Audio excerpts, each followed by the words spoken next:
So today we are going to do chapter 10, which deals with point estimation, and here we are interested in identifying the distribution parameters of the distribution if we have observed some data. Let us say we have this information that how many claims arrived in each month. X1 denote number of claims in the first month, number of claims in the second month, so on, number of claims in the nth month, right? And we also believe that xi's follow Poisson for all I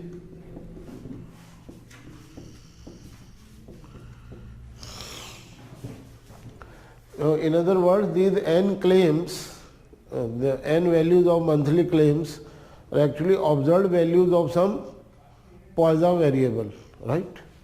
But what we don't know is lambda, right? And the purpose is to find out this lambda.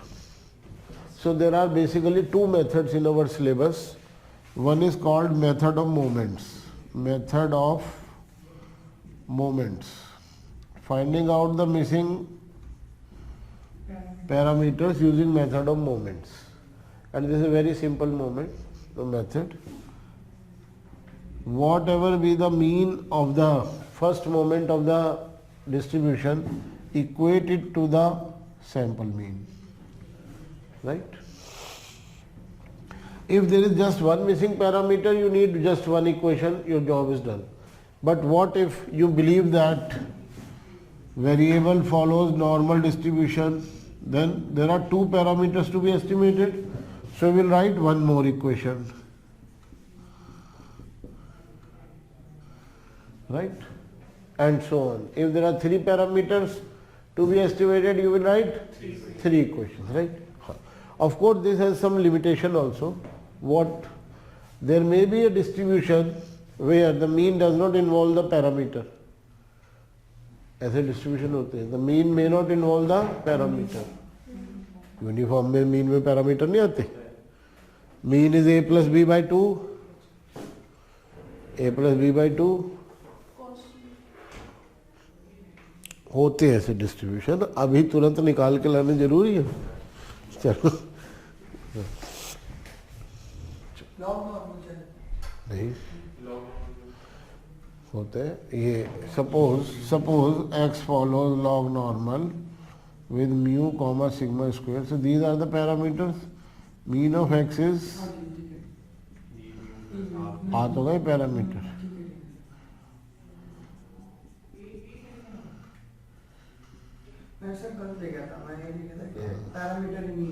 नहीं ये नहीं कह रहा था मैं. So in general this method would have limited applicability in a situation where the moments do not involve the parameter. वही problem आएगी, वैसे प्रॉब्लम नहीं आएगी. राइट? हाँ, वो जो आप कॉची की बात कर रहे हो ना बेटा, Cauchy is peculiar in the case that moments are not defined. None of the moment exist. None of the moments exist. But Cauchy में मिसिंग पैरामीटर होते क्या है? डिग्री ऑफ फ्रीडम 1 होती है. टी डिस्ट्रीब्यूशन में degree of freedom 1 is called Cauchy. तो right, चलो तो शुरू करें. सबसे पहला एग्जांपल ये ले लेते हैं. फर्स्ट मंथ के क्लेम्स आपके 4 हैं, सेकेंड मंथ के क्लेम 7 है, थर्ड मंथ के क्लेम 9 है, फोर्थ मंथ के क्लेम 3 है, फिफ्थ मंथ के क्लेम 6 है, सिक्स्थ मंथ के क्लेम 8 है, सेवन मंथ के क्लेम 5 है, एट्थ मंथ के क्लेम 6 है और नाइन्थ मंथ के क्लेम सिर्फ 2 है. Now based on this data what is your estimate of lambda?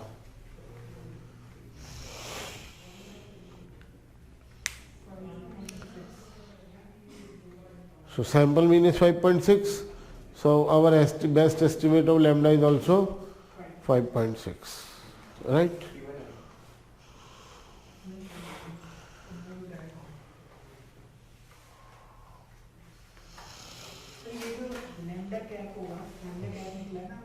हाँ हाँ एस्टिमेटेड वैल्यू को इससे दिखाते हैं। ये टोपी पहना दी हमने, ये तरीका है स्टैट्स का, एस्टिमेट। एक सैंपल का हाँ ऑफ कोर्स।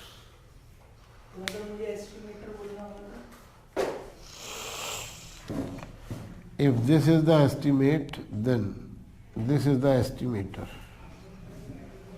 ये रैंडम वेरिएबल है, its value will change from sample to sample. ये रैंडम वेरिएबल है, एस्टिमेटर। सर एक्स बार को एस्टिमेटर बोलना है। हाँ हाँ यही एस्टिमेटर है, राइट। ये तो उसकी नोटेशन है, ये तो नोटेशन है, तो जनरल एस्टिमेटर को नोटेशन। ऐसे डिनोट करते हैं। हाँ हाँ हाँ। And every estimator is a statistic, जो आप चैप्टर 9 में पढ़ चुके हो, sampling distribution of a statistic. Every estimator is a statistic. चलो, so let us turn to the book and try example 10.1।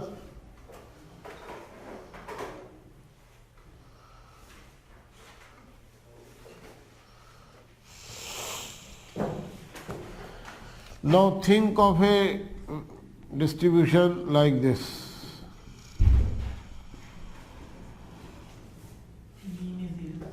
Mean is 0.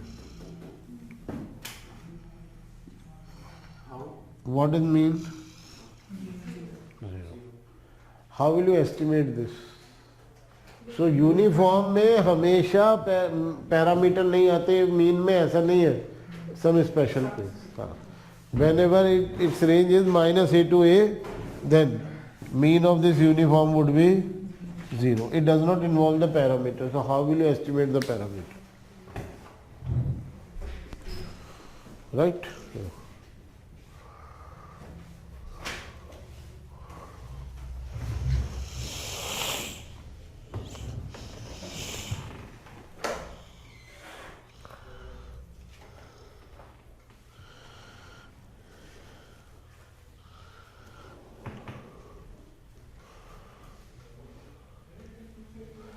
So I hope you have done question or example 10.1 and we can move on. Two parameter case, question 10.2. It is just a recall from previous chapters that variance could be found in two different ways, and what other thing it is saying that you can either equate the central moment or the raw moment, that is one and the same thing, you will still get the same estimate, right? So whether the moment is about origin or whether the moment is about mean, that does not matter, right? Why it may be convenient to use moment about origin rather than moment about mean? Mean पता का होगा अभी हमें. Mean would again depend on parameter that we would not be knowing, so we would rather go for, और अगर mean use किया जाएगा तो सैंपल मीन यूज करना पड़ेगा, right? Example 10.2 please.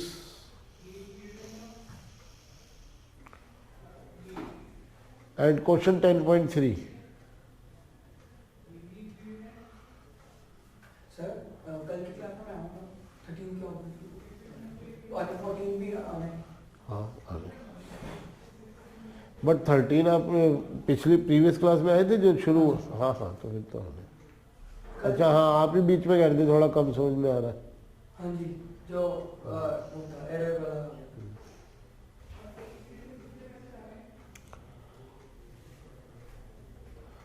Example 10.2 is about binomial distributions, and there are two parameters to be estimated.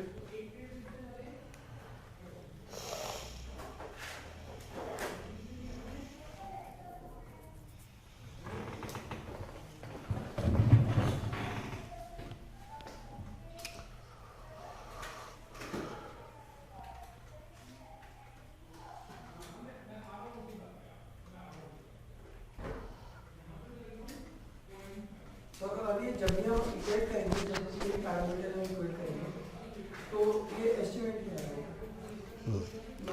हाँ हाँ hat ही आएगा इसके लिए. हाँ हाँ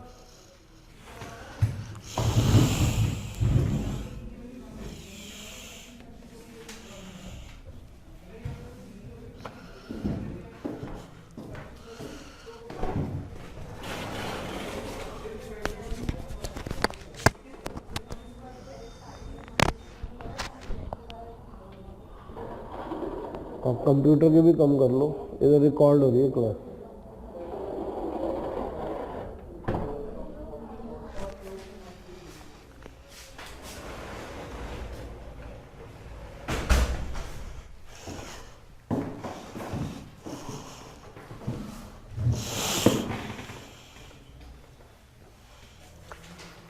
So the example is done?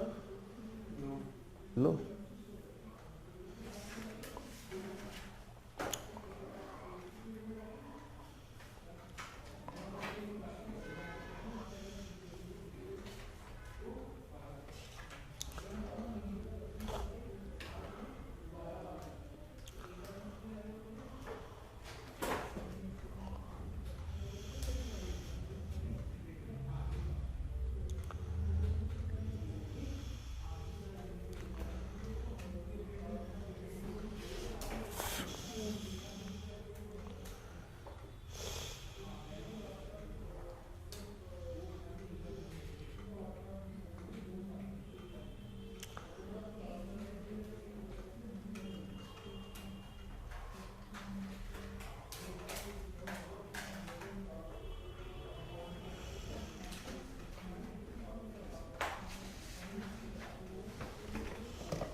Binomial इनके 14.78 है, तो 14 या 15 होगा। 15 14 क्यों होगा? राउंडिंग ऑफ करो। हाँ 15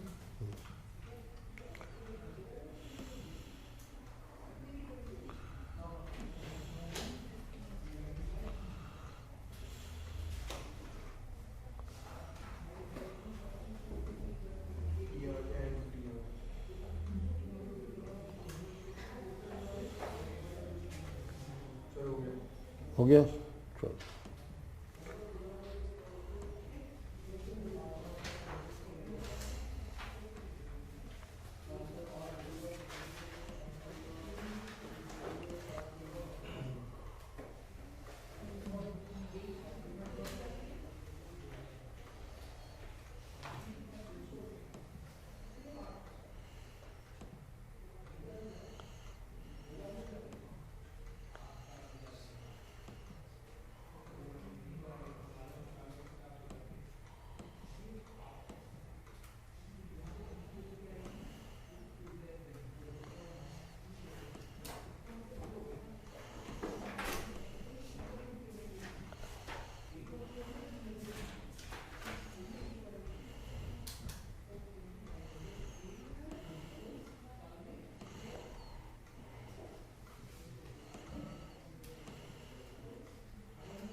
So after the example you were supposed to do the question number 10.3.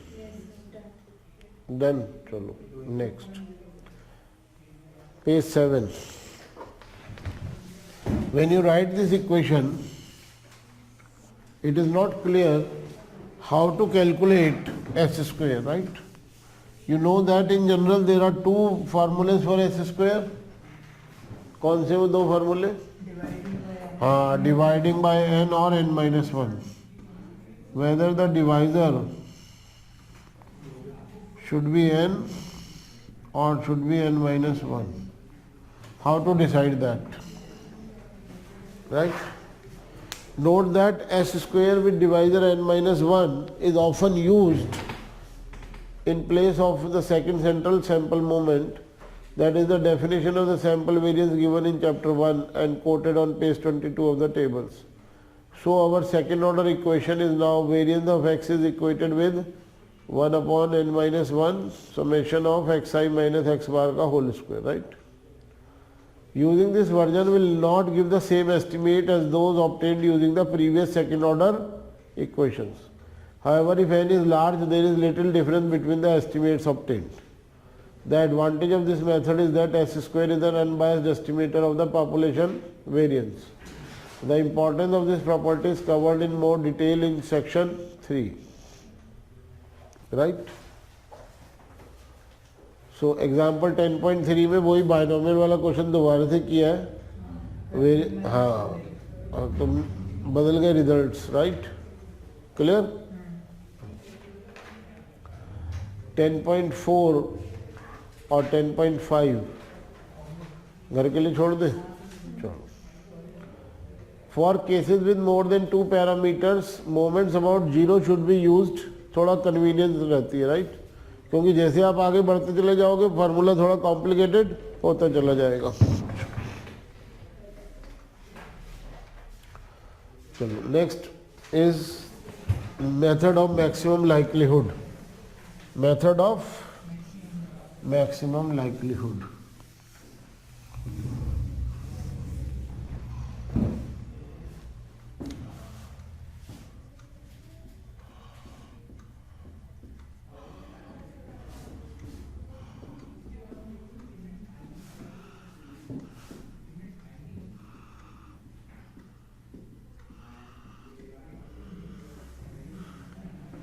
Right? Let us take the original question again of Poisson distribution. Right? You believe that each xi, each observed value is actually a Poisson variable with parameter lambda, and you know that x may have any of these discrete integer values, but you don't know the lambda. Right? So let us ask this question. What is the probability of observing what you have observed? That means, what is the probability of observing that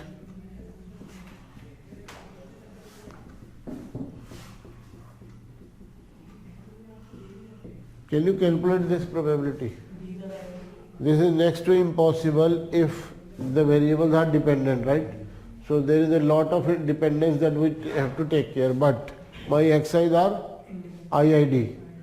So then it is an easy task. I can write joint probability as product of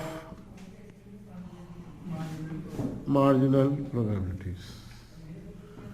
Right? And I have a simpler notation for that.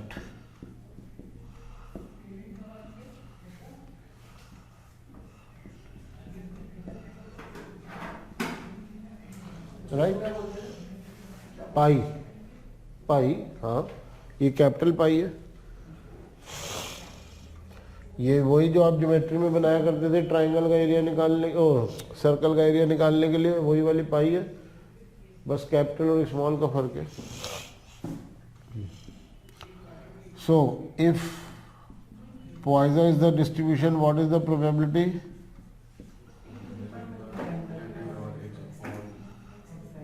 Right? Got it? कोई शक? Now the question is this. We call this likelihood. We call this likelihood. So likelihood is simply the probability of observing what we have observed. Likelihood is the probability of observing what we have actually observed. So if this is the likelihood, what is the lambda, right? We don't know. No, we know. We know from central limit theorem that when our sample gets large, when our random sample gets larger and larger, then the most probable event is the central events और extreme event होने की probability कम होती चली जाती है, right? तो large random sample में हमें क्या देखने को मिलेगा? extreme item. इसके चांस बहुत ही, हाँ, तो सारी probability तो सिमट के बीच में आ जाती है. So I am simply inverting that logic. Invert, हर जगह converse true नहीं होता, but मैं कर रहा हूँ converse without caring whether it is right or wrong. If a large random sample gives the highest possible probability to true parameter, ढाई का मैंने एग्जांपल लेके बताया था ना, 3.5 की probability बढ़ती चली जा रही थी जैसे आप sample size बढ़ा रहे थे. So if a large random sample gives the highest probability to the true parameter, then I must say that this probability is the maximum probability. So what value of lambda will maximize this probability? That is my estimate. That is the name of the method, maximum likelihood. So can you maximize this function? Through calculation, right? Calculus. But there is a smarter way. Instead of maximizing this function, maximize the log of this function. That would be easier. So, first of all ये क्या हो गया? Constant को बार बार multiply कर रहे हो, ये law of indices है,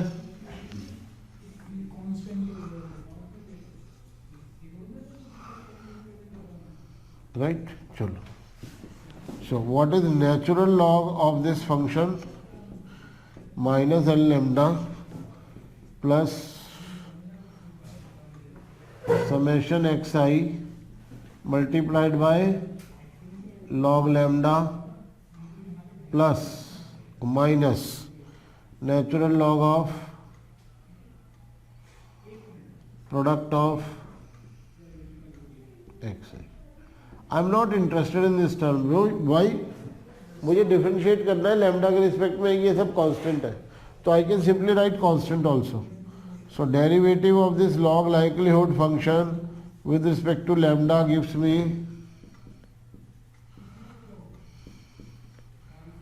and for maximizing first derivative should be 0, which gives me the estimate of lambda as, ये बेटा कोइंसिडेंस है. हाँ, पॉइसन डिस्ट्रीब्यूशन के केस में जो मेथड ऑफ मोमेंट से आंसर आ रहा था वही मेथड ऑफ मैक्सिमम लाइक्लीहुड से आ रहा है. But don't think of it as a rule कि हर डिस्ट्रीब्यूशन में दोनों मेथड से आपका सेम एस्टिमेट आएगा, कोई जरूरी नहीं बेटा, right? Then it is not nowhere compulsory that both method will give you the same estimate. So इस मेथड में क्या करना है आपने? You will start with the probability of observing what you have observed and then you will maximize that probability, right? And it does not matter whether one parameter is involved or more than one parameter is involved, the method remains same. Had there been two parameters, I would have found two derivatives, one with respect to lambda, another with respect to the second parameter, right? अच्छा, how do I know ये maxima या minima नहीं है? Check करो, आपका काम है, इसके नंबर कट जाते हैं.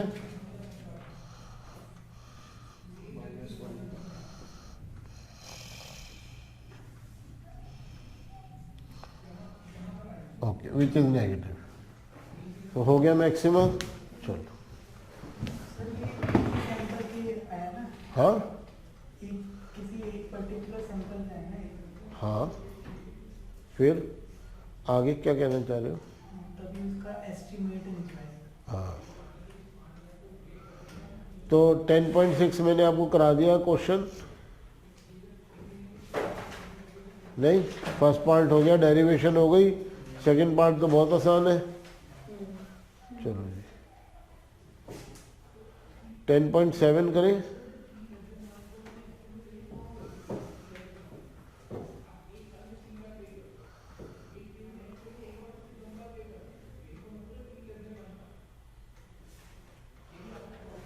ये क्वेश्चन किसके ऊपर पूछा गया है वो मैं आपको पहले समझा दूं. हाँ, invariance property. Maximum likelihood method का सबसे बड़ा एडवांटेज ये है कि suppose there is some missing parameter theta and instead of theta I am interested in some function of theta and I want to find maximum likelihood estimate of a function of theta, but somehow the equation was very complicated or I could not write the equation, I could not find the estimate of function of theta. What I did, I find the estimate of theta and then calculated the value of the function at the estimate, right? Would these two be equal or not? These two would be equal. This is called invariance property of MLE, of the maximum likelihood estimator, right? इसके ऊपर question पूछा गया है. आपसे कहा था कि कोई लॉग नॉर्मल डिस्ट्रीब्यूशन है कोई लॉ नॉर्मल डिस्ट्रीब्यूशन है और उसका मीन है थीटा, एक्सपेक्टेशन ऑफ एक्स क्या है, थीटा। आपको कहा था थीटा एस्टिमेट करो, राइट? और आपको पता है कि थीटा क्या होता है, हाँ, theta is a function of mu and sigma square. तो आपको ये फंक्शन एस्टिमेट करने को कहा गया था, आपने क्या किया, पहले म्यू एस्टिमेट किया, फिर सिग्मा एस्टिमेट किया, और फिर फंक्शन में ये दोनों एस्टिमेटेड वैल्यूज रख दी, और फिर कहते हैं सर ये थीटा का एस्टिमेट आ गया। तो ठीक है, चलेगा, हाँ चलेगा, बिकॉज ऑफ इनवेरियंस प्रॉपर्टी। अगर ये इनवेरियंस प्रॉपर्टी नहीं होती तो नहीं चलता, राइट? क्लियर? ये था क्वेश्चन 10.7, होगा clear?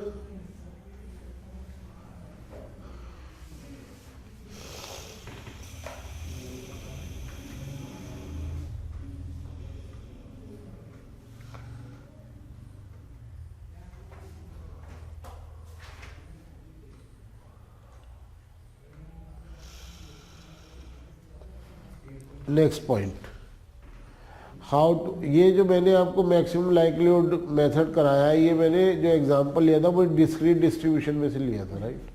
How to go about the same thing if the distribution is not discrete but continuous, तब भी मेथड यही है।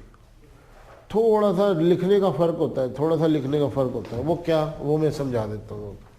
Now please watch this.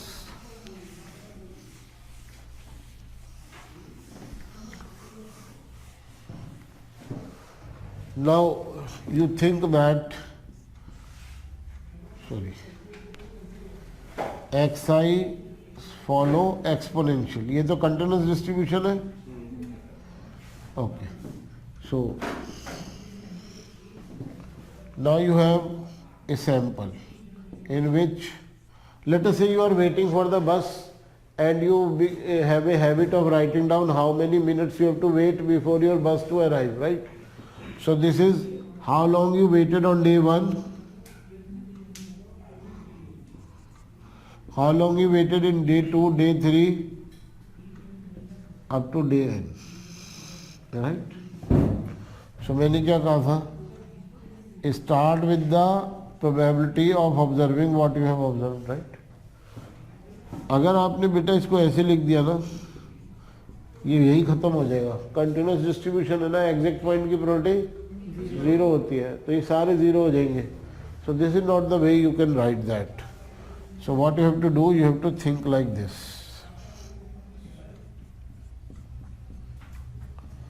You have to allow for an interval around the value. Howsoever short the interval is, उसकी width कितनी भी कम ले लो कोई बात नहीं, but it has to be an interval.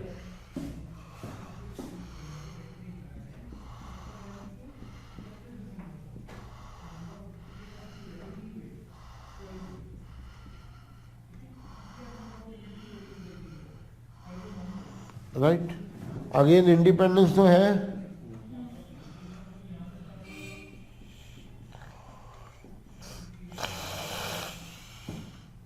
या आई कर दें और इसका प्रोडक्ट ले लें, right? It is probability of this type which can be written as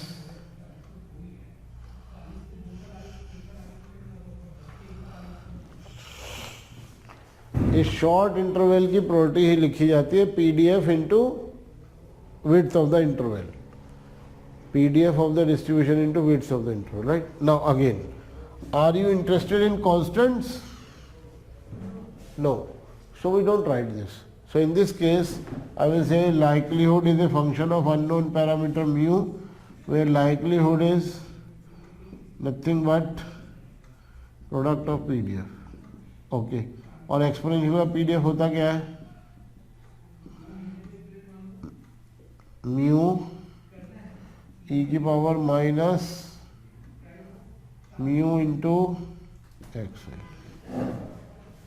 right?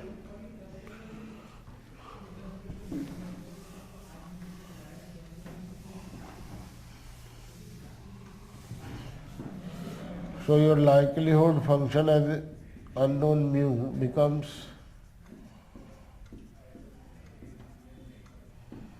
what is your log likelihood?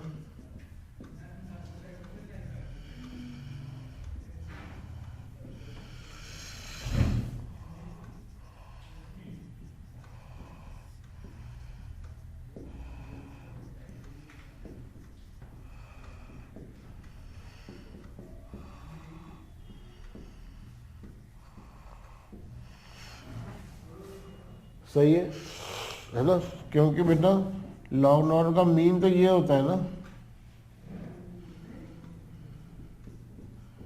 Log norm का mean is 1 upon parameter, sorry exponential का mean, the mean of exponential is 1 upon parameter, right? तो ये moment estimate से यही answer आ जाता, mean of the distribution should be set equal to the mean of the sample. लो जी, Poisson और एक्सपोनेंशियल दोनों के केस में आपने देखा, मेथड ऑफ मोमेंट से चलो या मेथड ऑफ मैक्सिमम लाइक्लीहुड से चलो, सेम आंसर आता है, right? After this we will be doing example 10.4।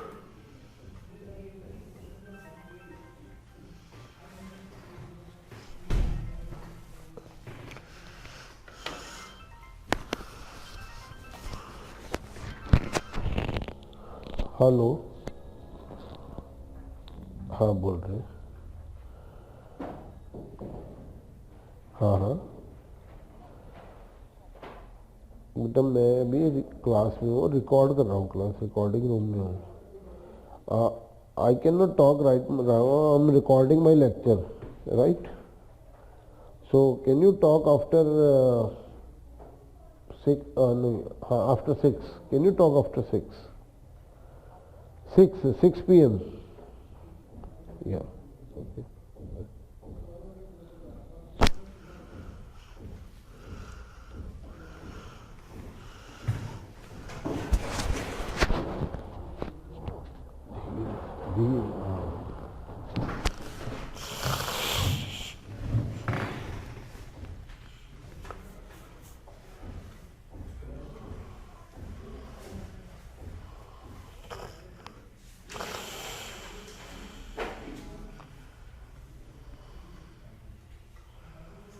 जैसे दो पैरामीटर है तो लाइक्लीहुड को ऐसे लिखेंगे L mu comma sigma square.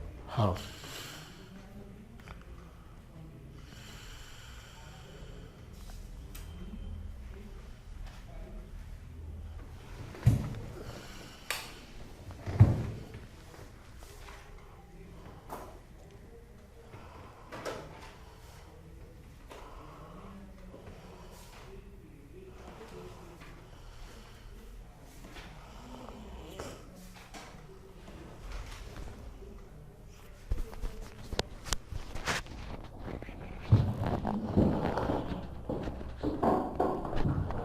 Madam को पता नहीं रिकॉर्डिंग चल रही है, ऐसी कौन सी अर्जेंट कॉल है?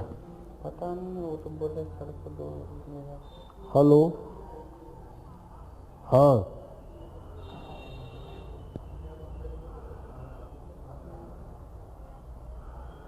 बेटा मैं अभी क्लास रिकॉर्ड कर रहा हूँ। आपने क्या बोला दीदी को कि मेरी अभी बात कराओ? नहीं, मैं मिलाऊंगा थोड़ी देर में। हाँ। अलका रिकॉर्ड हो रही है क्लास, आप कॉल भेज रहे हो? कॉल क्लास रिकॉर्ड हो रही है, आप कॉल भेज रहे हो?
नॉर्मल वाला हो गया पक्का? नहीं हुआ। Help required?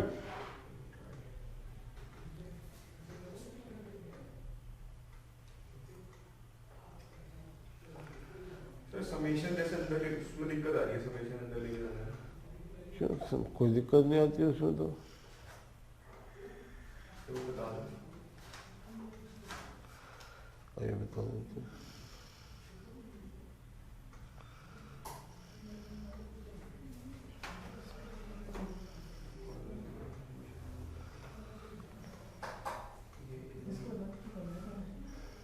ये तो आगे ही आ गया ना। इसके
नहीं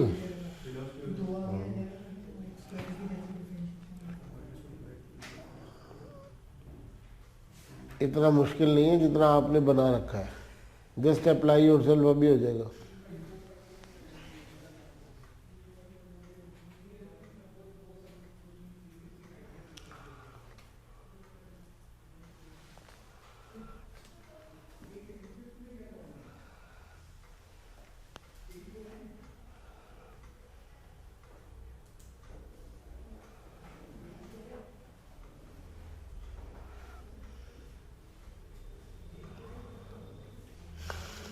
आप इतना स्लो चल रहे हो, कुछ बच्चों को नींद भी आ गई।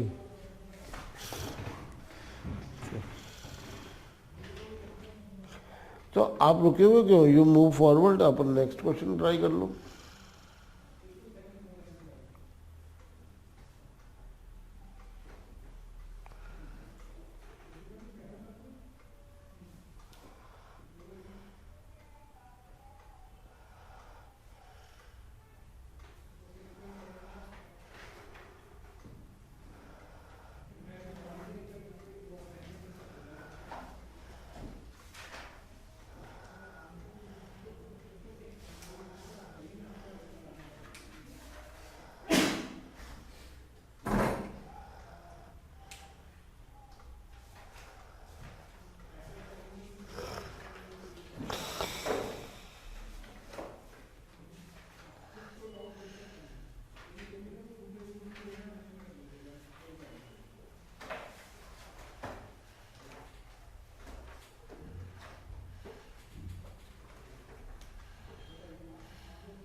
बेटा क्या दिक्कत है मुझे ये बताओ।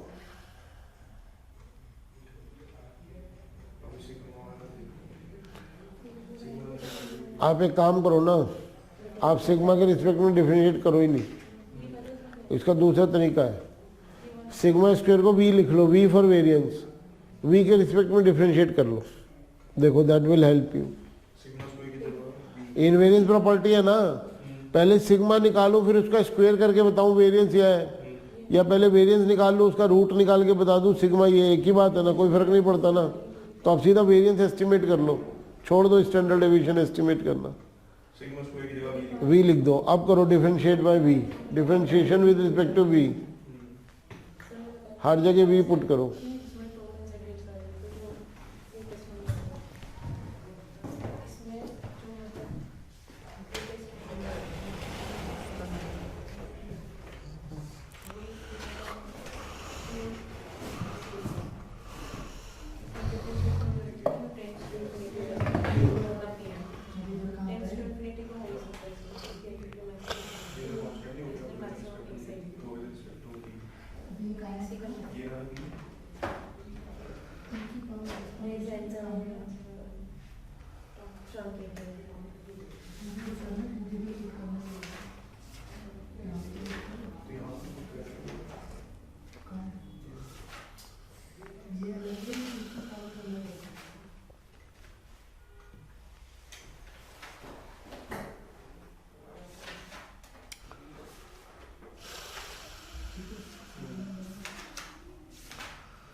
सोचो उस स्टूडेंट की जो इस वीडियो को देख के पढ़ेगा, वो सो ही जाएगा, कहते इतना लंबा गैप, एक क्वेश्चन करने में इतना लंबा टाइम लगा दिया।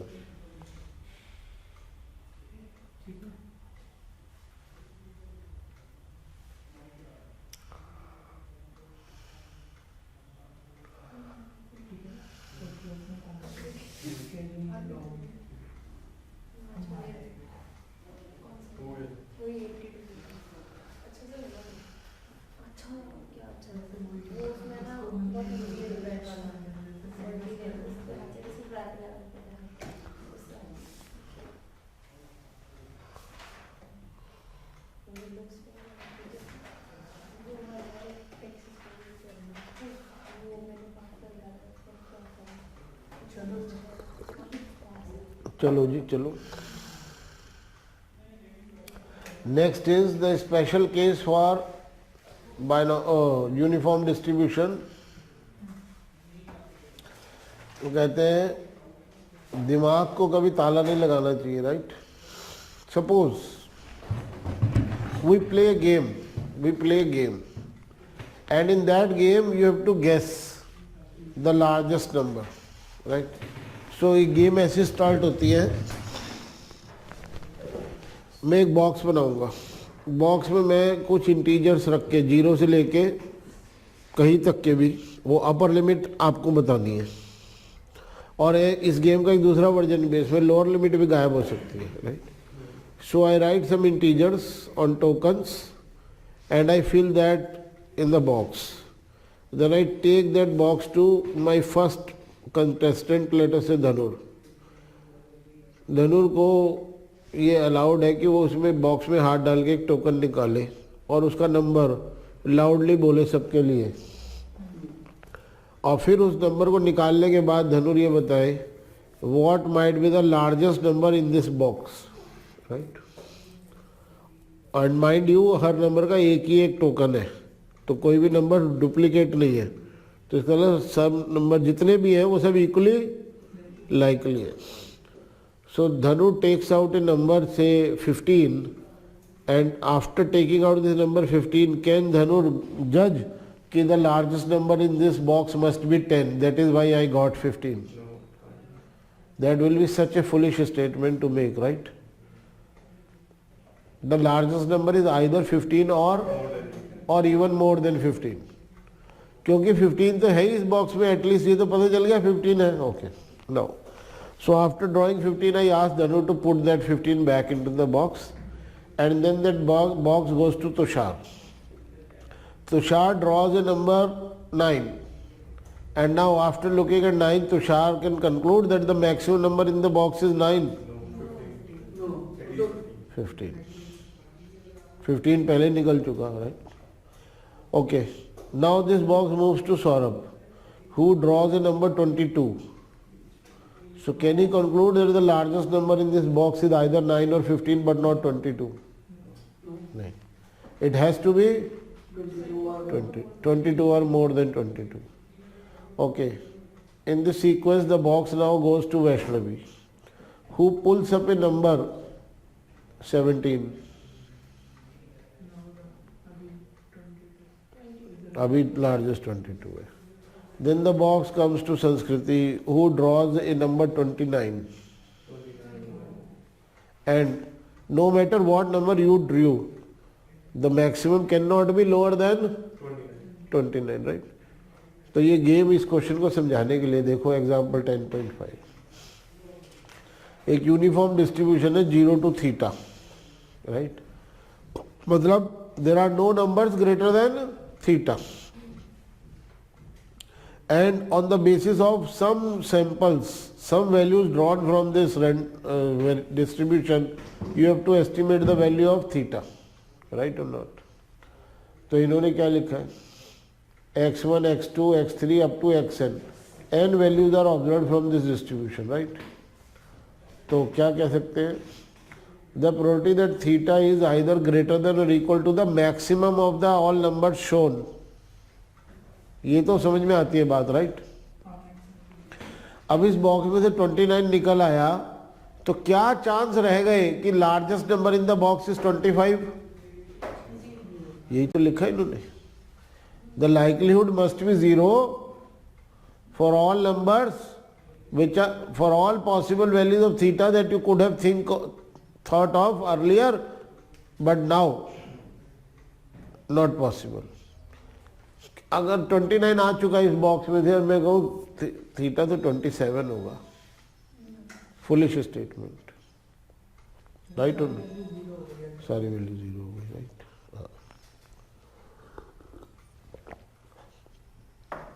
तो इन्होंने अब बात समझ में आ गई. अच्छा, ये पीडीएफ होता क्या है बेटा आपका यूनिफॉर्म का? 1/b - a, तो 1/b - a आ रहा है 1/θ. तो ये n वैल्यूज के बाद में ये कह सकता हूँ the probability is 1/θ raised to power n for the maximum value to be greater than the largest number drawn, right और नॉट? और मे बी इक्वल. अब या तो इस बॉक्स के अंदर 29 से बड़े नंबर है ही नहीं, या है, but the largest number inside the box I don't know, I still don't know, but it can not be less than 29. The chance that it is less than 29 is 0. अब इसको मैक्सिमाइज कर लोगे? ये ऐसा फंक्शन ही नहीं है जो maximise हो जाए, राइट? रेसिप्रोकल तो की मैक्सिमम वैल्यू तो इन्फिनिटी होती है, और उसके लिए रेसिप्रोकल को 0 होना पड़ेगा, है ना? डिनोमिनेटर 0 हो तो रेसिप्रोकल इन्फिनिटी हो जाए. वो सेंसिबल नहीं है. कैलकुलेशन तो या कैलकुलस फेल हो गया. So which gives a turning point at theta is approaching infinity. The second derivative shows the problem. Second derivative ये तो पॉजिटिव है तो मिनिमा हो गया. तो थीटा अगर इन्फिनिटी है तो मिनिमाइज हो गई प्रोबेबिलिटी. और मैक्सिमा के लिए थीटा को जीरो होना पड़ेगा, जो हो नहीं सकता, जो सेंसिबल नहीं है. तो क्या करें फिर? So we use common sense. और वो कॉमन सेंस क्या है? We must find the theta that maximizes L theta upon 1 by theta की power n. So we want theta to be as small as possible, and given what we have observed, the smallest possible value is the maximum observed value, right? तो we will conclude कि theta is 29. इस box में 29 से बड़े number है ही नहीं. Clear? और क्या करें? लाइक्लीहुड को मैक्सिमाइज करना है, और लाइक्लीहुड में पैरामीटर डिनोमिनेटर में आ रहा है. तो लाइक्लीहुड तब मैक्सिमाइज होगा जब डिनोमिनेटर मिनिमाइज होगा. और उसकी रेंज है 29 टू इन्फिनिटी. 29 टू इन्फिनिटी की रेंज में स्मॉलेस्ट नंबर कौन सा है? 29. अभी बस. So based on this small sample we will conclude that theta must be 29.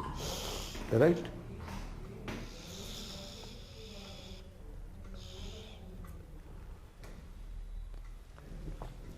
And if you think that may not be sensible, तो फिर आपको कोई सब्जेक्टिव ओपिनियन लेनी पड़ेगी.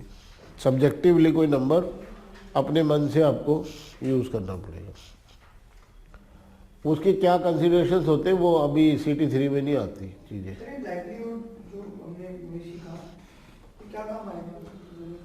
एस्टिमेशन के काम आएगा. CT 4 में, CT 6 में, CT 8 में बड़ी लाइक्लीहुड बहुत यूज होगा. डेटा हमें पता होता है बेटा, हमें क्या पता होता है कैसा डिस्ट्रीब्यूशन है. मैंने आपको शायद एक क्लास में कमेंट किया था कि die, coin, deck of cards, they are below poverty line. In the colony of randomness they are below poverty, they are pathetic randomness, right. तो रियल रैंडमनेस इससे बड़ी मुश्किल होती है, बट इससे ज़्यादा होती है. तो in real life what we know, we only know the data.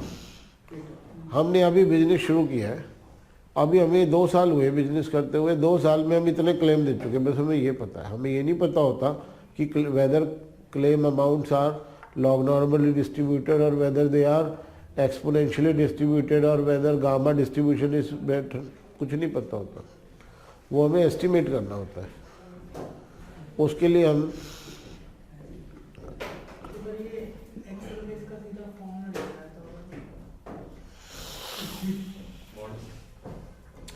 काश ऐसा हो सकता होता. ना आप पढ़ रहे होते ना मैं पढ़ा रहा होता, क्योंकि अब तक एक्चुअली इसको कंप्यूटर रिप्लेस कर चुके होते. एक कंप्यूटर बनाओ, एक्चुअली की जगह रख दो, वो कर लेगा सारे. एक मॉडल बना दो जैसे एक्सेल हाँ. तो मतलब वो काम कर सकते हैं यूनिवर्सली. नहीं जजमेंट कौन लेगा? नहीं तो डॉक्टर्स को, सर्जन को रोबोट रिप्लेस कर सकते हैं. एक सर्जन से गलती हो सकती है, रोबोट से गलती नहीं होगी, उसका प्रेसिशन होगा. बट जजमेंट कौन लेगा? जजमेंट का क्या मतलब होता है समझाता हूँ.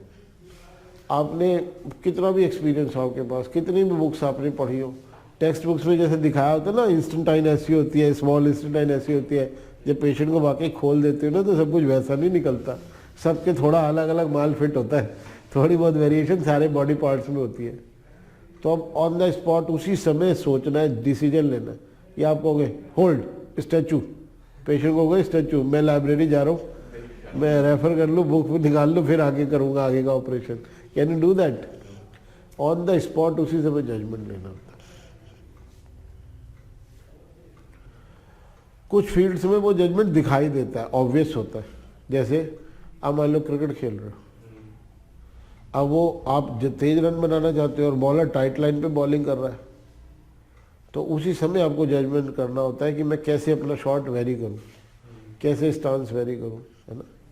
अब आपकी बात सही निकलती है तो आप हीरो बन जाते हो, लोग कहते हैं क्या प्लेयर है, और नहीं तो बॉलर की तारीफ हो जाती है, क्या बॉलर है. तो जिस फील्ड में बेटा जितना ज़्यादा एलिमेंट ऑफ जजमेंट और डिस्क्रेशन होता है ना, वो फील्ड उतनी ज़्यादा पेइंग होती है, वही ज़्यादा सैलरी होती है. क्योंकि applying the judgement and discretion is not everyone's cup of tea. और जिस फील्ड में, जिस प्रोफेशन में या जिस ऑक्यूपेशन में बिल्कुल जजमेंट और डिस्क्रेशन की जरूरत ही नहीं होती ना, उसमें कोई स्टैंडर्ड ऑफ लिविंग भी नहीं होता। क्यों? Every Tom Dick and Harry can do that. अब रिक्शा चलाने में कौन सा दिमाग लगता है? लाइन लगी है, अब जाओ, वो बल्कि इधर आओ इधर आओ इधर आओ, खींच खींच के बुलाते है ना। Have you ever seen any neuro surgeon asking for patient like this, मेरे पास आओ, मेरे से लाओ जगह, उधर नहीं जाओ, मेरे पास आओ। करना नहीं पड़ता। क्यों? It is not everyone's cup of T, so you have little competition. तो मॉडल सब अपनी जगह हैं, बने हुए, खूब मॉडल बने हुए हैं, पर यहाँ ये मॉडल यूज करना भी है नहीं करना, दिस इज वो कौन अप्लाई करेगा? वो देखो फ्यूचर में क्या होगा, मैं उसकी बात नहीं कर रहा, मैं आज की बात कर रहा हूँ। आज सुबह मैं पढ़ रहा था आर्टिफिशियल इंटेलिजेंस पे बड़ा काम हो रहा है। Artificial intelligence, machine learning, deep learning, data mining से बीमारी का डायग्नोसिस करना आसान हो रहा है। तो हो सकता है एक दिन डॉक्टर रिप्लेस हो जाए, ऐसे एक दिन एक्चुअली भी रिप्लेस हो जाए। But as of today machines can't replace human beings because we require to use our judgment and discretion. कोई मशीन, कैसा भी मॉडल ये प्रोडिक्ट नहीं करता कि जोगिंदर शर्मा को बॉल दे देनी चाहिए फाइनल ओवर में, राइट? यहाँ तक समझ में आ गया? नेक्स्ट पॉइंट आ जाता है बेटा हमारा, अगर हमारा सैंपल ही कंप्लीट ना हो तो क्या करेंगे? फॉर एग्जांपल हमें ये पता हो कि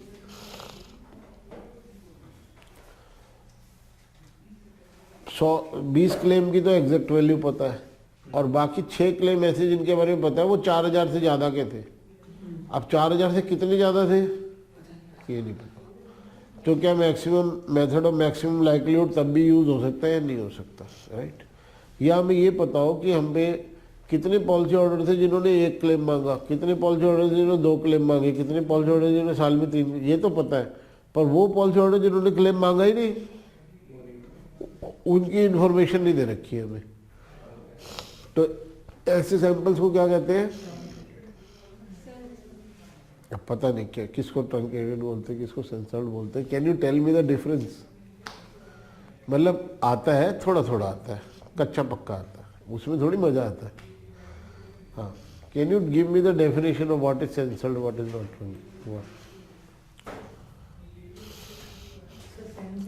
सेंसर्ड में, हाँ बोलो बोलो। नंबर ऑफ क्लेम्स तो पता होते हैं, हाँ, कितने, बट क्या अमाउंट है वो क्लेम। सेंसर्ड में हाउ मैनी तो पता होता है, उनकी एग्जैक्ट वैल्यूज नहीं पता होती। या तो अपर बाउंड पता होता है, लोअर बाउंड पता होता है। या तो अपर बाउंड पता होता है, या जैसे 10 दिन कितनी कितनी देर वेट करने के बाद बस आई, ये तो पता है। 11वें दिन का सिर्फ ये पता है कि I waited more than 30 minutes, exact नहीं पता। फिर 12वें दिन कितनी देर बाद बस आई वो भी पता है।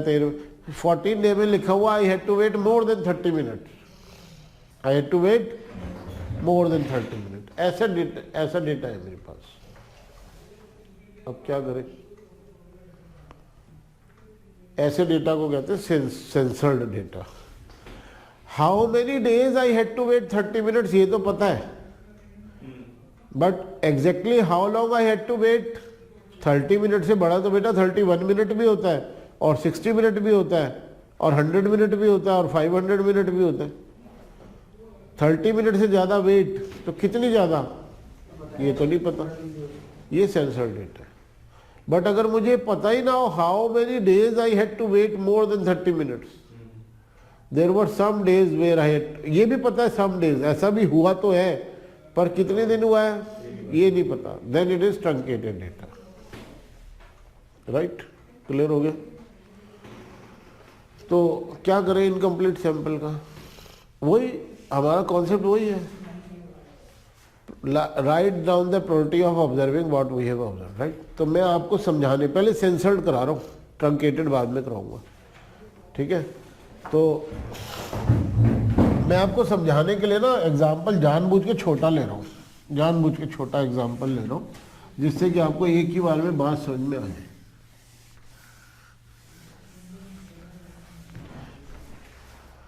सपोज सिचुएशन ये है, वेटिंग फॉर ए बस follows exponential distribution with parameter lambda, right. और अब आपका सैंपल पता है क्या है, सैंपल ये है, इसकी तो एग्जैक्ट वैल्यू पता है, ओ सॉरी कंटिन्यूस है ना, कंटिन्यूस।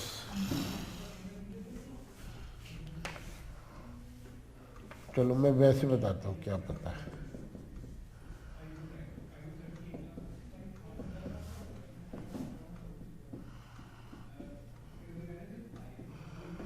बस ये छोटा सा सैंपल लिया मैंने।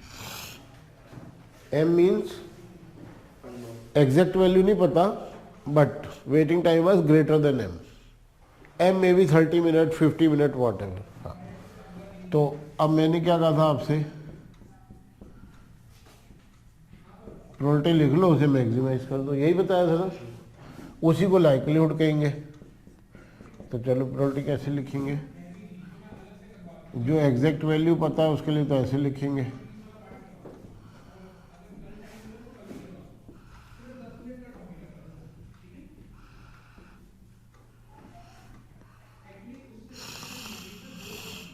इसके लिए क्या लिखेंगे, और इसके लिए क्या लिखेंगे, जो पता है वो लिख दिया। चलो इसकी प्रोबेबिलिटी क्या होगी, ऐसे इसकी प्रोबेबिलिटी क्या होगी, उससे अगली प्रोबेबिलिटी क्या होगी, पर ये वाली प्रोबेबिलिटी क्या होगी, इसमें तो CDF यूज करना पड़ेगा,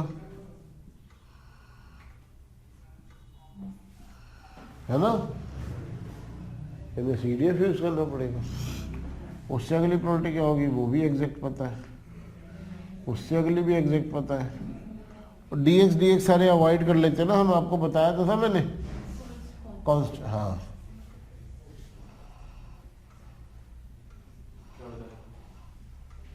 अरे कांस्टेंट थोड़ी लिखते हैं, लाइक्लीहुड में डेरिवेटिव करोगे वैनिश हो जाएगा। तो लाइक्लीहुड में क्या आएगा बेटा, टोटल 6 वैल्यू है जिनमें से 4 एग्जैक्ट पता है, टोटल 6 वैल्यू है जिनमें से 4 एग्जैक्ट पता है, और बाकी की 2 के बारे में एग्जैक्ट इन्फॉर्मेशन नहीं है, बस ये पता है वो m से बड़ी, ये होगा लाइक्लीहुड,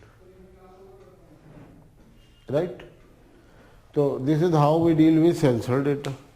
इसको डिफरेंशिएट करके वही पैरामीटर आ जाएगा।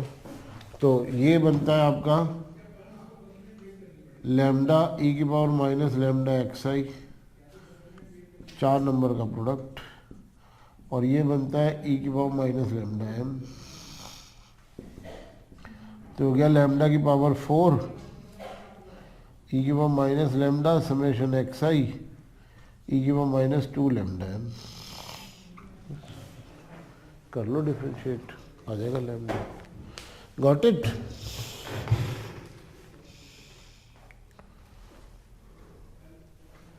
तो ये था आपका एग्जाम्पल 10.6। मेरे हिसाब से कर डालो 10.6 भी और 10.8 भी। उसके बाद मैं आपको ट्रंकेटेड डेटा हैंडल करना सिखाऊंगा।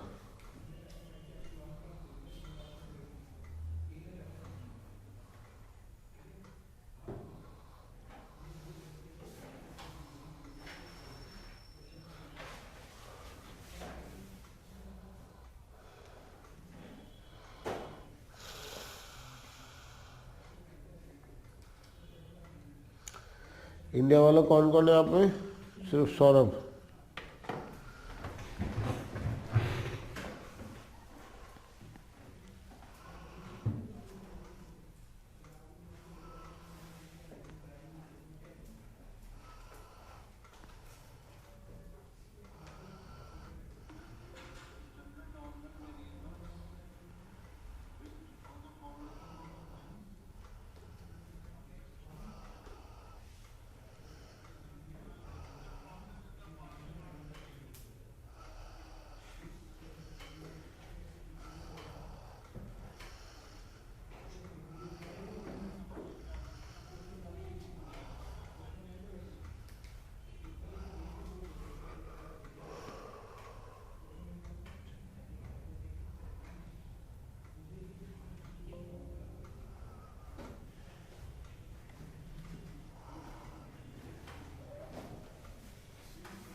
C to the power 3 हो जाएगा, है ना? उसको डायरेक्ट डिफरेंशिएट हो जाएगा log e।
18.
हो गया सेंसर डेटा अच्छे से समझ में आ गया?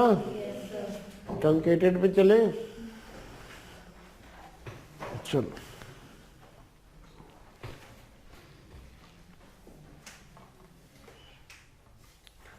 suppose I roll a die, right?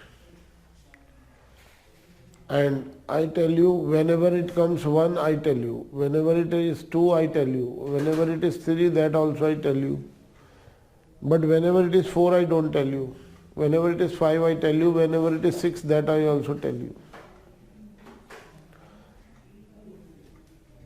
तो सिर्फ 4 नहीं बताया, बाकी सब बता देता हूँ आपको। तो अगर मैं ये बता दूँ how many times I have rolled the die, तो आप अपने आप पता लगा लोगे 4 कितनी बार आया होगा, है ना?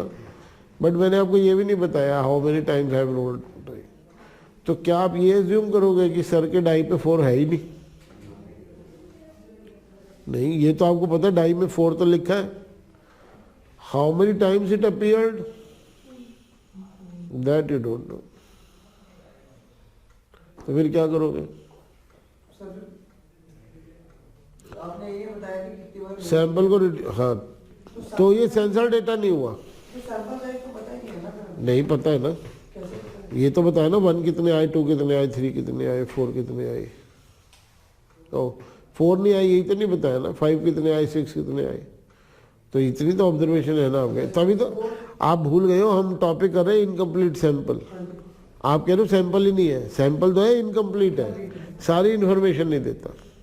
अक्सर होता है ये डेटा तो है, कितने पॉलिसी होल्डर्स ने 1 क्लेम मांगा साल में, कितने पॉलिसी होल्डर्स ने 2 क्लेम मांगे, और कितने पॉलिसी होल्डर्स ने 3 से ज़्यादा क्लेम मांगे, पर जीरो क्लेम कितनों ने मांगा, कितनों ने क्लेम मांगा ही नहीं। ये डेटा नहीं है आपके पास, ये डेटा नहीं है। फिर क्या करोगे? आप ये एज्यूम कर लोगे ऐसा कोई पॉलिसी होल्डर ही नहीं है जिसने क्लेम नहीं मांगा। ये तो नहीं एज्यूम करोगे ना। फिर क्या करोगे? बड़ा आसान काम है, अगर आपको स्टैट्स आती है।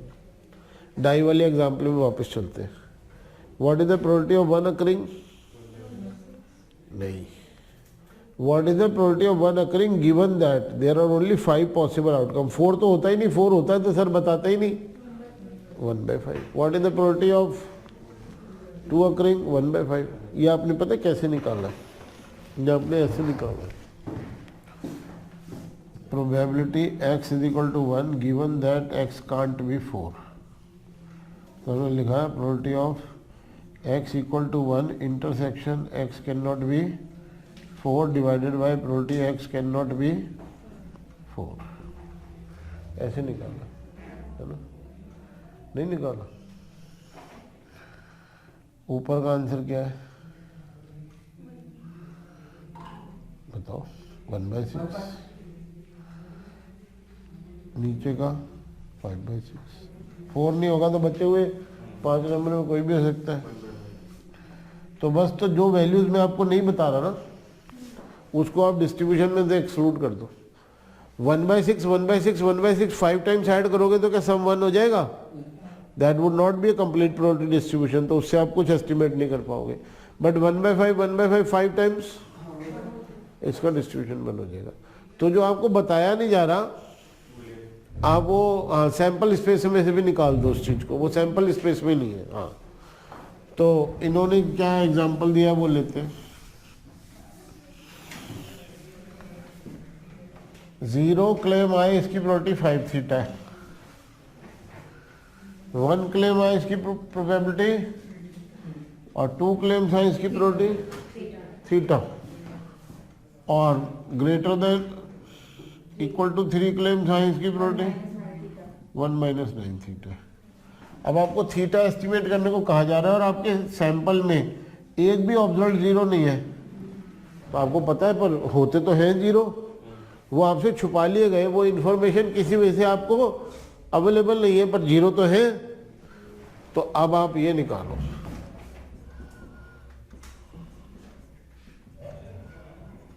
है ना, what is probability of x equal to x given that x is definitely greater than 0। हाँ, तो आप लिखोगे 1 कैसे होगी, हर वैल्यू की अलग अलग निकलेगी। अच्छा हाँ, सर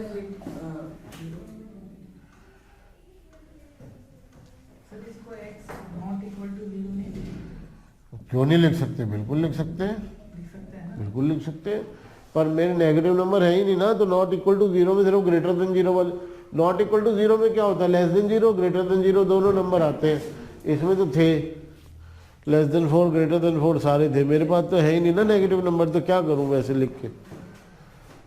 पर आपका मन वैसे लिखने को कर रहा हो तो कर लेना। हाँ, आप बताओ, what is the probability that there is exactly 1 claim given that there is a claim.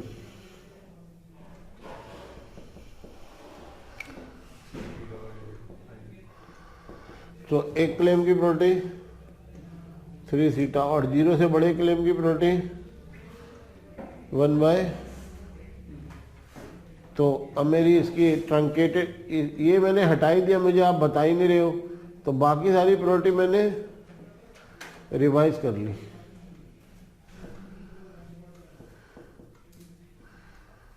और एक बात बताऊं, ये डेटा सिर्फ ट्रंकेटेड नहीं है, सेंसर्ड भी है। Greater than equal to 3, exactly how many ये तो पता ही नहीं, ये सेंसर्ड भी है, सिर्फ ट्रंकेटेड नहीं है, सेंसर्ड भी है, right. Greater than equal to 3 में 3 4 5 6 7 8 सब आते हैं, एग्जैक्ट वैल्यूज पता ही नहीं। हाँ, अब देखो आपको डेटा किस फॉर्म का दे रखा है।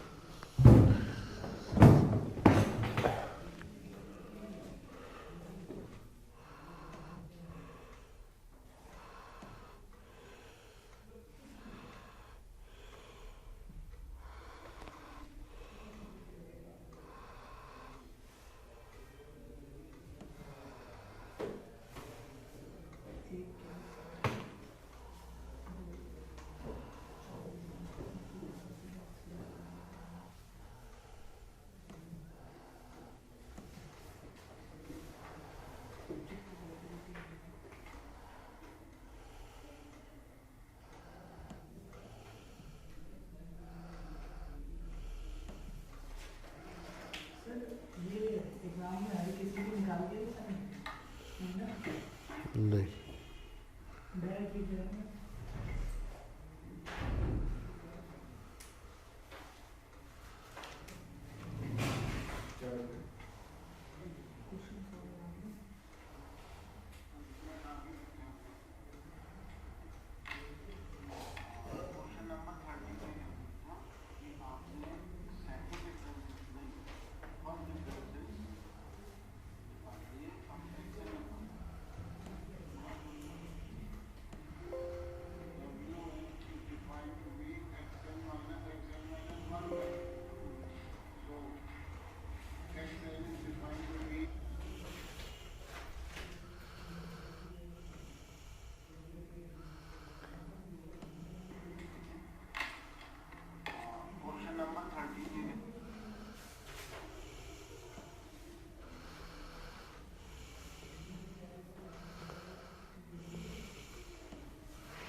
चलो बड़ी अच्छी बात है, अल्टीमेटली हो ही गया।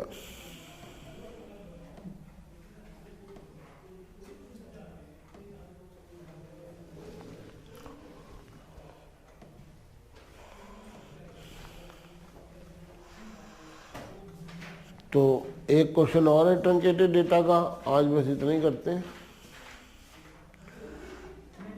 अब क्या करें, आप लोग तो बिल्कुल लंगर डाल के बैठ गए हो।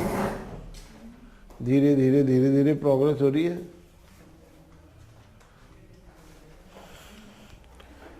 आप लोग इंटरेस्टेड हो आगे करने में, अनबायस्ड वगैरह सब करने में? तो फिर थोड़ी स्पीड बढ़ाओ।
धनुर स्ट्रगलिंग। ये सब नेक्स्ट एक लाइन भी करना है ना, वो जो आप कहने वाला वो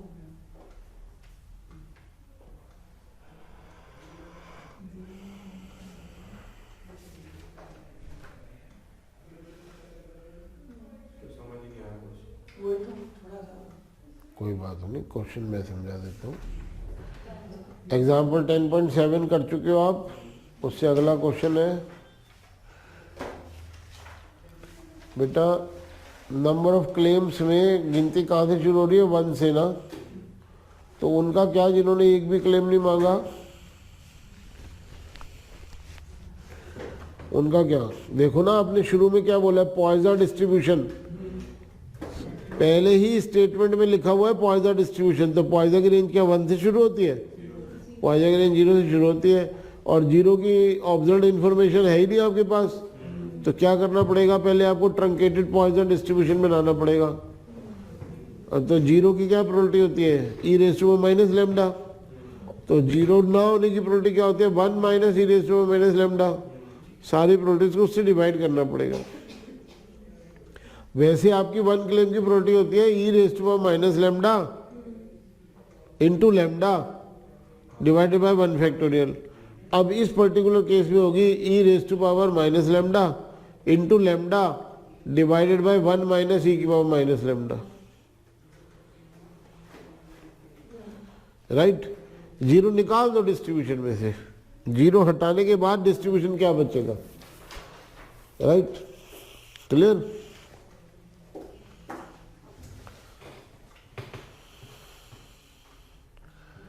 इतना सीधा साधा क्वेश्चन है ये, एकदम शरीफ वाला।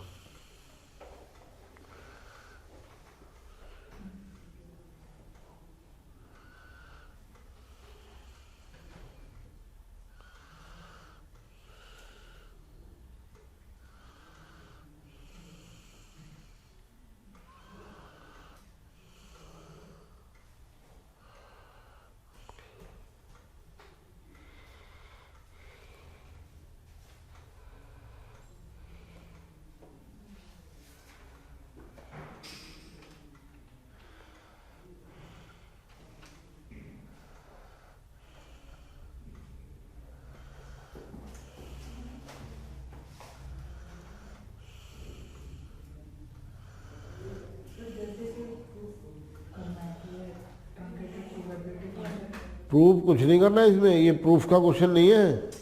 मैं ट्रंकेटेड प्रोबेबिलिटी हाँ हाँ तो मैंने ऐसे लिखा कि के कोई के है, इससे मैं मल्टीप्लाई करूंगा तो समेशन x इक्वल टू 1 से इंफिनिटी हाँ और e की पावर माइनस लेमडा लेमडा के पावर x फैक्टोरियल हाँ। इक्वल टू 1 बन जाए। ठीक है, तो यहाँ से मैं के फाइंड करके दिखा दूँ। हाँ बिल्कुल ठीक, हाँ बिल्कुल कर सकते हो। के तो बट आप इतनी मेहनत करना क्यों चाहते हो, ये मुझे क्लियर नहीं है।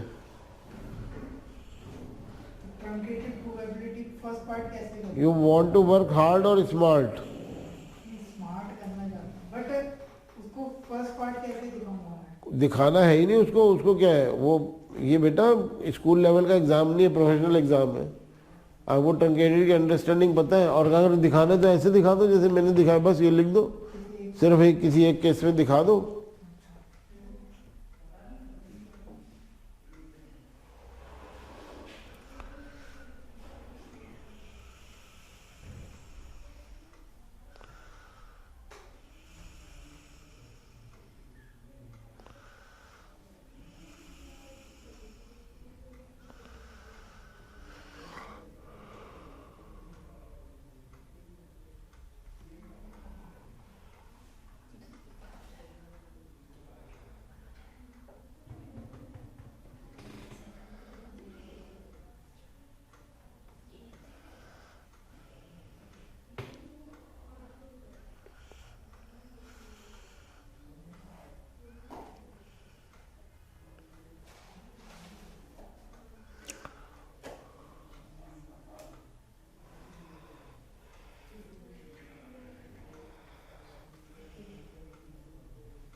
क्या करना?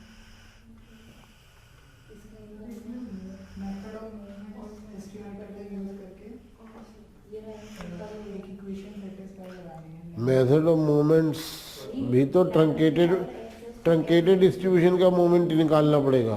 ट्रंकेशन तो हर हालत में करनी पड़ेगी। अगर सैंपल डाटा ट्रंकेटेड है तो मोमेंट भी ट्रंकेटेड का निकालना पड़ेगा, और उस मेथड की कोई स्टैटिस्टिकल वैलिडिटी है या नहीं वो डाउटफुल है। एक सही तो तुम्हें समझना लैम्डा मोमेंट वाले मेथड से नहीं करना इसको। करना ही नहीं। हाँ बोला क्वेश्चन में, बोला है। तो ट्रंकेटेड मोमेंट निकाल लो, उसमें क्या है। आप जब पॉइज़ा का मीन निकालते हो तो क्या लिखते हो, summation X start from 0 to infinity. Truncated का होगा summation X start from 1 to infinity. हाँ जीरो हमने क्योंकि और क्या, और प्रोबेबिलिटी भी वही वाली लोगे ट्रंकेटेड वाली। इसमें जीरो तो है ही नहीं ना क्वेश्चन में। जीरो डिस्ट्रीब्यूशन में तो है। मतलब अभी नंबर ऑफ क्लेम्स तो नहीं दिखाया ना। हाँ हाँ, तो इसीलिए तो ट्रंकेट करना पड़ रहा है। अगर वो बता देते कितने पॉलिसी होल्डर्स ने क्लेम नहीं मांगा तो हमें क्यों ट्रंकेशन करनी पड़ती। तो सर जो मीन निकालेंगे अभी हम मूवमेंट वाले मेथड से, हाँ तो इसे इनको हटा वो सिर्फ यही देंगे ना जो डिस्ट्रीब्यूशन हमें गिवन है। हाँ, सीधा सीधा किसी का 238 अपॉन वो तो सैंपल मीन हुआ ना, उसे कंपेयर कैसे करोगे, एक पॉपुलेशन मीन भी तो चाहिए होता है। सिर्फ सैंपल मीन पता होगा तो एस्टिमेशन हो जाएगी, ये बताओ ना। Expectation of X is equal to sample mean, ये करते हो ना। और पॉइज़ा का सैंपल मीन लैम्डा होता है, आपका आंसर आ जाता है ना। ट्रंकेटेड पॉइजा का मीन भी यही होगा क्या? निकालने नहीं होगा क्योंकि तो वो निकालना पड़ेगा, वो निकालना पड़ेगा आपको। निकालो ट्रंकेटेड का मीन।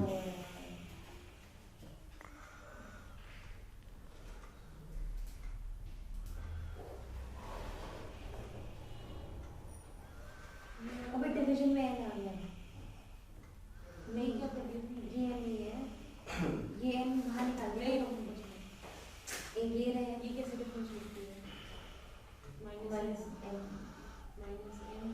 और ये एन चेन टू लगा भाई बराबर कौन है फिर इसका डिफरेंशिएशन फिर इसका डिफरेंशिएशन माइनस में ये दोनों इधर गए एन यहाँ से पहुंच गए अब आया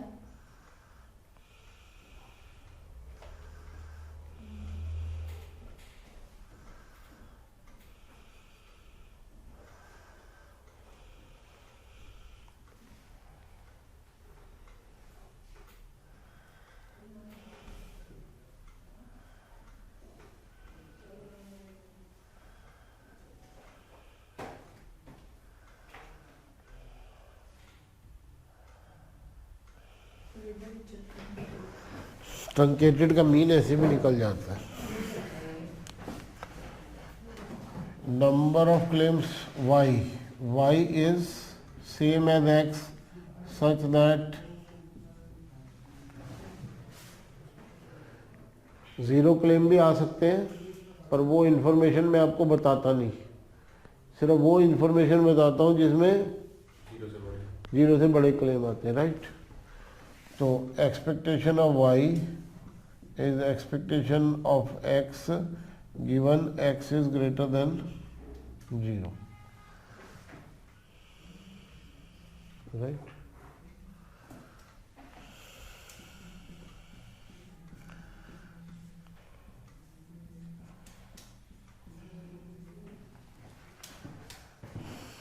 अब मैं निकाल के दिखाऊँ आपको।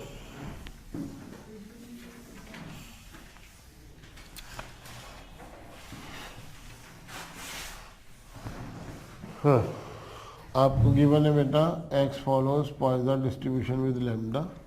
इसका मतलब आपको x का प्रोबेबिलिटी फंक्शन गिवन है, राइट। पर अब मुझे चाहिए y such that x is greater than 0। इसका डिस्ट्रीब्यूशन पता नहीं क्या है, पता नहीं। तो probability y is equal to y means probability x is equal to y given y is a number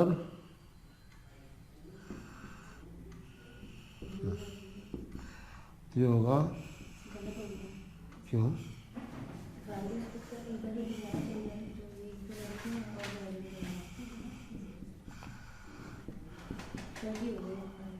e raised to minus lambda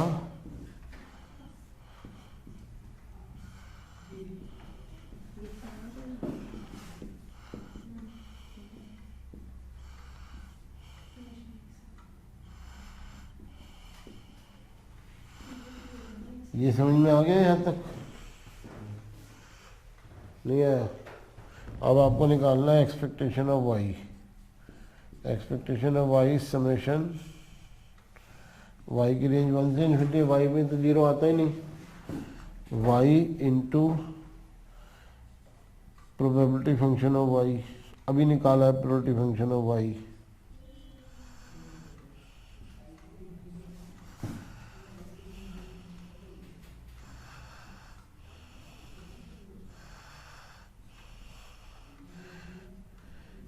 ये पूरा कॉमन नहीं आ जाएगा, ये पूरा कॉमन आ जाएगा। सॉरी, डिनोमिनेटर में था, मैंने न्यूमरेटर में लिख लिया। ये तो आ गया कॉमन। अंदर क्या बचा?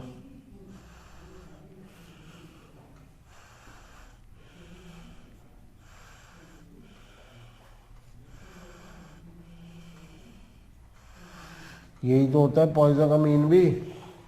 पहली टर्म तो 0 होती है, 0 वाली टर्म तो वेनिश हो जाती है। पॉइसन का मीन भी तो यही होता है। भूल गए? पॉइसन का मीन निकाला भी है ना। आगे आगे बढ़ते जाओ, पीछे पीछे का बोलते जाओ। लैम्डा आ गया ये आंसर। ये है पॉपुलेशन मीन, इसको इक्वेट करो सैंपल मीन से, ये हुआ method of moments, method of moments. Clear? इतनी तो इसकी क्या